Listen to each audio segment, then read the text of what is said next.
Terima kasih Anda masih bersama kami, pemirsa. Para pemuda dan fotografer di Lombok Timur mengisi waktu menjelang buka puasa atau ngabuburit dengan hunting foto atau memotret panorama keindahan hamparan persawahan dan Gunung Rinjani dari titik jauh.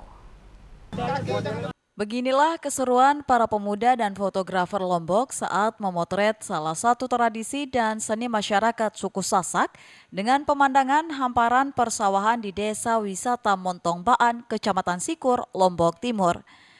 Mereka memotret berbagai aktivitas masyarakat di desa mulai dari tradisi, seni, kehidupan anak desa hingga aktivitas para petani di sawah.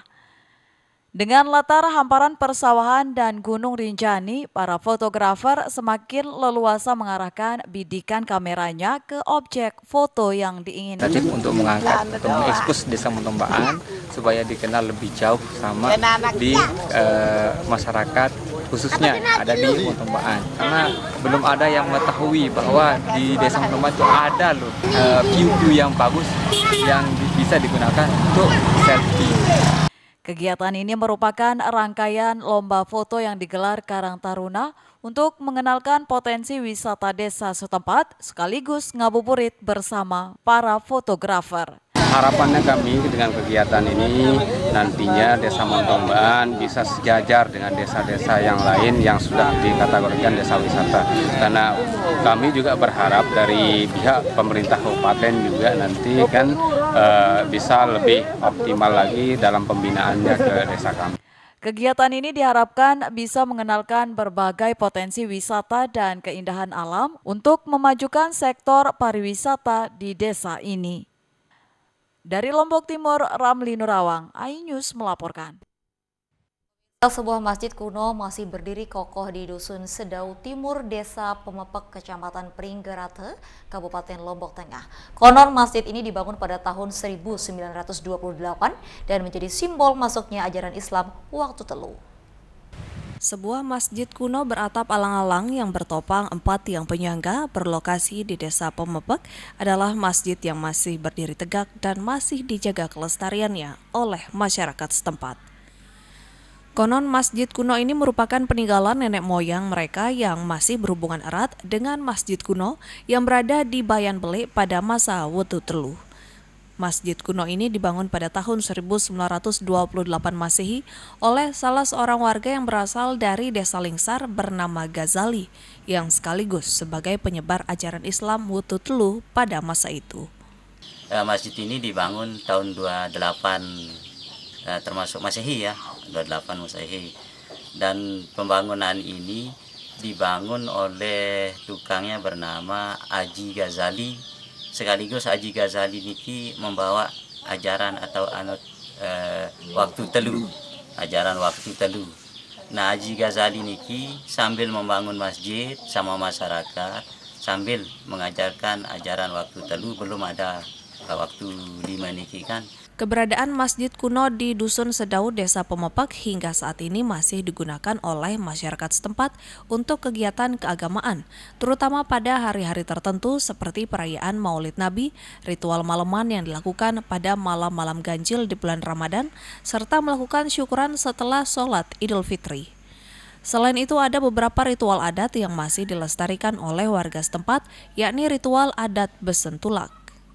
Ritual ini biasa dilakukan oleh warga pada bulan tertentu dengan perhitungan bulan atas yang masih dipercayai dengan tujuan menolak bala.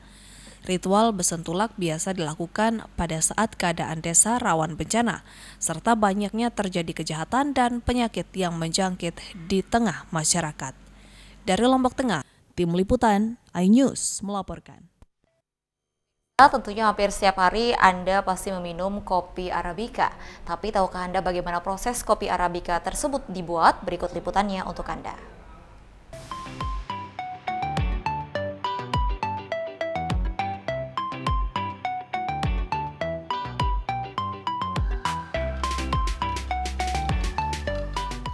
Di Desa Gololobos, kopi Arabica Manggarai tumbuh subur di kebun-kebun milik warga. Pada masa panen, warga bisa memanen hingga 1.200 liter biji kopi dalam 4 kali panen. Tanpa harus menggunakan pupuk buatan, tanaman kopi Arabica Manggarai tumbuh subur dengan kualitas biji kopi yang baik.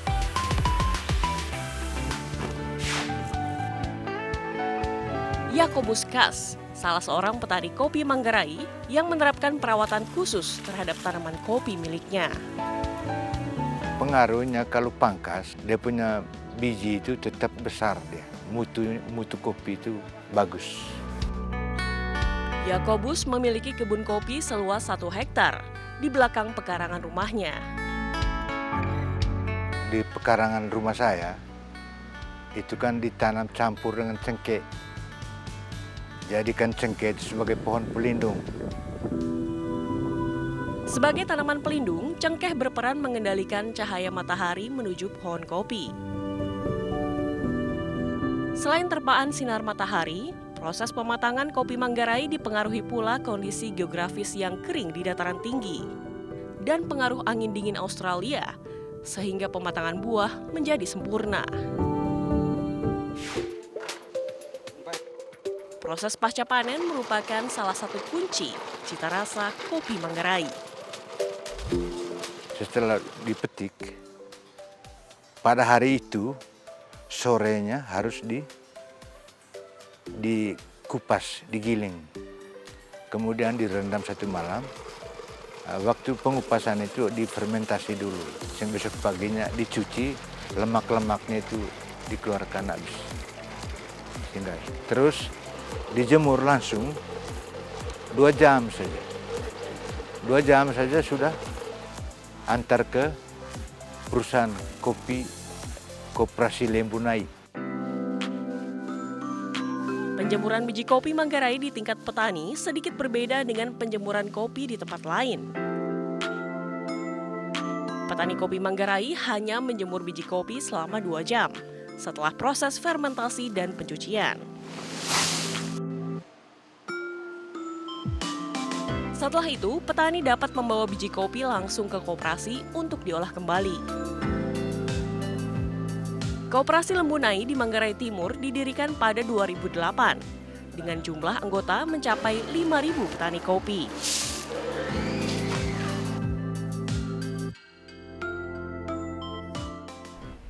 Pemirsa, informasi tadi sekaligus menutup perjumpaan kita di hari ini. Terima kasih Anda bersama kami dan juga selamat menunaikan ibadah puasa. Sekali lagi terima kasih atas perhatian Anda. Wassalamualaikum warahmatullahi wabarakatuh dan sampai jumpa.